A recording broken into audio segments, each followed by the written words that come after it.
আপনাদের সাথে কি এরকম কোনো ঘটনা ঘটেছে যে আপনি যখন সোশ্যাল মিডিয়ায় ভিডিও দেখেন, তাদের ভিডিওতে যে ফেসগুলো কত স্মুথ আসে, বাটার স্মুথ ফেস আসে। অথচ আপনি যখন আপনার স্মার্টফোন দিয়ে ভিডিও করছেন, আপনার ডিএসএলআর ক্যামেরা দিয়ে ভিডিও করছেন, সেরকম কিন্তু স্মুথ আসছে না আপনার ফেসটা, অর্থাৎ স্ক্রিনটা স্মুথ আসছে না। তো এটার কারণ কি? আমাদের ডিএসএলআরটা কম দামি হয়ে গেছে বা আমাদের স্মার্টফোনটা কম দামি হয়েছে। অনেকে আইফোন ব্যবহার করার পরও দেখছেন একই রেজাল্ট। অনেক দামি ক্যামেরা ফোন ব্যবহার করার পর ডিএসএলআর মিররলেস ব্যবহার করছেন, এরপরও একই রকম রেজাল্ট আসছে। তো এই ধরনের কাজগুলো তারা কিভাবে তাহলে করে থাকে? যারা সোশ্যাল মিডিয়ায় তারা ভিডিও করছে, তাদের ভিডিওতে স্কিন এত স্মুথ, স্পাইসি, এত ভাইব্রেন্ট কিভাবে আসে? এই কাজটাই শিখবো আমরা এই ভিডিওটির মাধ্যমে।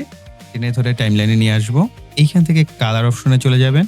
এখানে জুম করে দেখতে পারবেন যে এখানে কি অবস্থা আপনার স্কিনের। অসংখ্য ছোট ছোট ব্রণের মতো রয়েছে। এর থেকেও যদি খারাপ কন্ডিশন থাকে আপনারা একই থিওরি ব্যবহার করতে পারবেন। নোট দেখে ভয় পাওয়ার কোনো কিছু নাই। জাস্ট আপনি এখানে অল্ট এবং এস একত্রে প্রেস করবেন আর একটা নোট এখানে ক্রিয়েট হবে। এটাকে বলা হয় সিরিয়াল নোট। আর আপনি এই সিরিয়াল নোট দিয়ে কালার কারেকশন, কালার গ্রেডিং এর অসংখ্য কাজ করতে পারবেন। এখান থেকে এই যে আই ড্রপার একটা আইকন দেখতে পাচ্ছেন, এটাকে বলা হয় কোয়ালিফায়ার। এটাকে সিলেক্ট করবেন, তো ফেজের মধ্যে সিলেক্ট করে দিবেন। হাইলাইট পোর্শন এরিয়া যদি থাকে তাহলে হাইলাইট পোর্শন এরিয়া সিলেক্ট করবেন। তো করার পর আপনার এইখানে দেখতে পারবেন উপরে তিনটা অপশন রয়েছে। এটার লাস্টের দিকে যে সার্কেল অপশন আছে এটাই হাইলাইটস, এটা সিলেক্ট করবেন। তো দেখেন আমাদের ফেসটা প্রপার সিলেক্ট হয় নাই, তাই আমরা আরেকটু চেপে ধরে মাউসের লেফট বাটন আমরা এটাকে আরেকটু সিলেক্ট করে দিব, যতটা সম্ভব হয় ফেসটাকে ভিজিবল কর। প্রি ফিল্টার অপশনে আমরা এটাকে বেশ কিছুটা বাড়িয়ে দিবেন। ক্লিন ব্ল্যাক, এটার পরিমাণটা কিছুটা বাড়িয়ে দিবেন। ক্লিন হোয়াইটের পরিমাণটা আমরা কিছুটা বাড়াবো, ব্ল্যাকের পরিমাণটা আরেকটু কম। ব্লার রেডিয়াসের পরিমাণটা বাড়িয়ে দিব।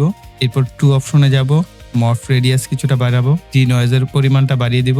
শ্যাডো, সবার লাস্টে যেটা আছে পোস্ট ফিল্টার, এটাকে বাড়িয়ে দিবেন। কালার হুইলে সিলেক্ট করার পর এই মিড ডিটেলস যেটা আছে এটাকে বাম পাশে অর্থাৎ মাইনাসের দিকে টানবেন, তাহলে দেখবেন ফেস স্মুথ হতে থাকে। আপনার যত পার্সেন্ট দরকার হয় আপনি 100% পর্যন্ত করতে পারেন। একেবারে 100% দিলে কিরকম হয় সেটা দেখাচ্ছে, আপনারা এখানে সিলেক্ট করেন। এখন দেখেন আমাদের পূর্বে ছিল এরকম বিফোর অ্যান্ড এরপরে হয়ে গেছে ফেস এতটাই স্মুথ।